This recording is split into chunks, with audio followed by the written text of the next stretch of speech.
Eu diria o seguinte: o Brasil já teve que suportar, como presidente, um cidadão chamado Fernando Henrique, que foi um dos piores presidentes que esse país teve. Não é isso? Teve que suportar um cidadão chamado Luiz Inácio Lula da Silva, que ele é do Partido dos Trabalhadores, mas que nunca trabalhou. É incrível, né? Teve que suportar uma senhora chamada Dilma, que nunca teve vocação para ser presidente, uma ex-guerrilheira, né? Tá certo? E agora tem um cidadão chamado Bolsonaro. Até que eu acredito que o Bolsonaro, ele, com todos os seus problemas, é isso, ele realizou muito mais obras, executou muito mais do que todos eles. Por quê? Porque ele partiu de um princípio: eu não vou começar obras novas, eu vou acabar aquelas que já estão em andamento. E foi o que ele fez. Ele teve um dos ministros muito bom, que é o Tarcísio de Freitas, não é isso? Um cidadão extremamente bem organizado e que enxerga o futuro, né? E que ajudou muito.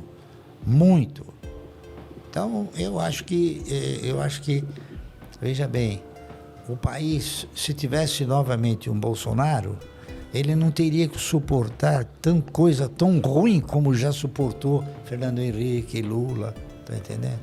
Seria menos pior. Entendi. Não seria o melhor, seria o menos pior. Entendi. Né? Agora, se tivesse uma terceira via, na minha opinião, eu colocaria o senhor Sérgio Moro, porque pelo menos ele é um intelectual, é um cidadão que tem cultura. Já ouvi algumas entrevistas dele, tem o currículo dele, e é uma pena que talvez ele não consiga se enquadrar, né, nesta miscelânea de partidos, né, o interesse dos partidos. Mas, de qualquer maneira, eu apostaria, porque ele fez muito pelo país, na minha opinião. Tá, na Operação Lava Jato, né? Na Operação Lava Jato, ele fez muito pelo país.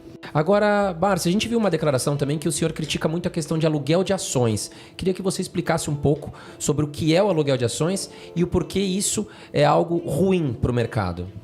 Bom, um país, quando ele opta por ter um mercado de valores, ele, claro, vai ter que ter uma bolsa de valores, não é isso? Essa bolsa de valores, ela tem que disponibilizar o quê? Um recinto onde, nesse recinto, se entreponham as forças de compra e venda, tá certo? Então, a única maneira que você tem de fazer com que o preço seja um preço real, seja você deixar as forças se degladiarem entre si. A partir do momento que você permite que alguém alugue uma quantidade exorbitante de ações e venda, esse mercado ele não tem estrutura para suportar isso. Então ele acaba sendo o quê? Ele acaba sendo uma pressão desordenada que gera o quê? Que gera um preço fora de condições normais. Tá certo? Então a condição dos preços de todas as ações que são locadas, elas são irreais. Entendeu? Então, isso é uma coisa que a gente analisa. Então, eu digo o seguinte: a locação de ações, ela acaba se convertendo num estelionato. Por quê? Porque se você aluga uma casa, você não pode vender. Porque se você vender, você está praticando um estelionato. Se você aluga um veículo, você também não pode vender, senão você estará praticando um estelionato. Da mesma maneira que se você alugar um equipamento industrial ou um equipamento agrícola, você também não pode vender. Se você vender, você está praticando um estelionato. Então, por que você pode vender uma ação? Por quê? Porque isso gera benefícios para o monopólio chamado Bolsa de Valores, B3. Gera esse benefício, entendeu?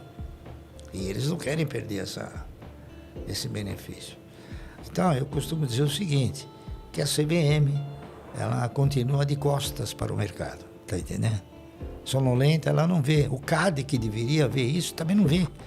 O CAD, que é o Conselho Administrativo de Defesa Econômica, aí não defende coisa nenhuma, tá entendendo? Então, você vai concluindo coisas que você acaba falando. Por exemplo, quem manda na CVM é a Bolsa. A CVM tem um dono, é a Bolsa. O CAD tem outro dono, é a Bolsa. Tá entendendo? Por quê? Porque o único que ganha com isso é a Bolsa.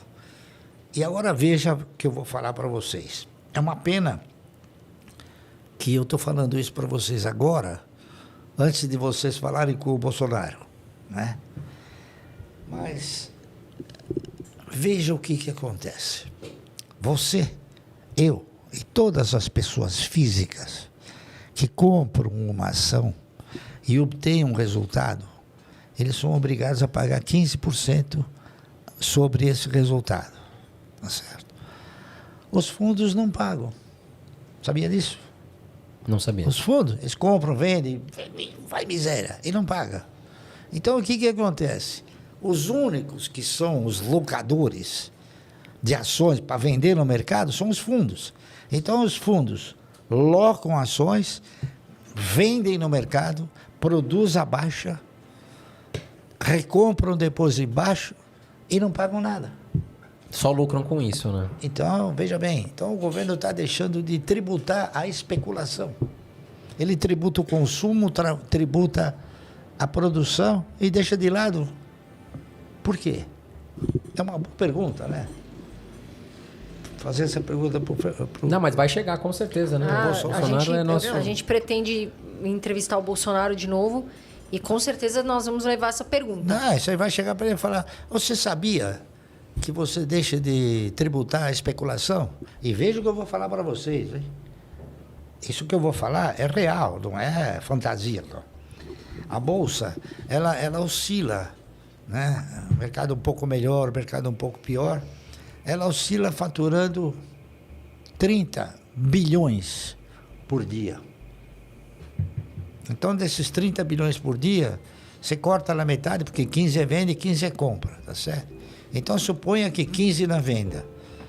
15% sobre isso, quanto dá de faturamento? Dá uma bela arrecadação. Dá inúmeros bilhões por ano.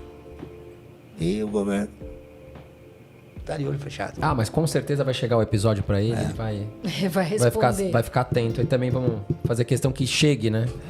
Algumas questões. Não, isso aí é um serviço que vocês vão prestar para a nação, mostrando para ele o seguinte, que alguns de seus discípulos, tá entendendo? Deveriam olhar para isso e não olham. E vou te dizer mais ainda. Os únicos que locam papéis são os fundos. Eles têm um interesse muito grande nisso. Por quê? Porque quando você loca uma ação, você é obrigado a depositar 10% acima do valor que você locou. O que eles colocam? Eles colocam títulos da dívida pública, que é teu, que é você. Então eles estão ganhando em cima e o governo está chupando o dedo, como se diz na gíria, né? Tá entendendo? Não, mas com certeza vai... Vamos fazer o máximo para que chegue essa informação. Você entendeu? Sim, com o mecanismo. Além de prejudicar o mercado financeiro, o governo, que também está dormindo num ponto, está deixando de arrecadar com isso. Eu digo a vocês com todas as letras, né? E se você procurar qualquer profissional, ele vai também, acredito eu, dizer isso. Você pergunta para ele, me diga uma coisa, se não tivesse locações, os preços seriam esses? Todos vão falar não. Os preços seriam outros. Por quê? Porque eles teriam uma formação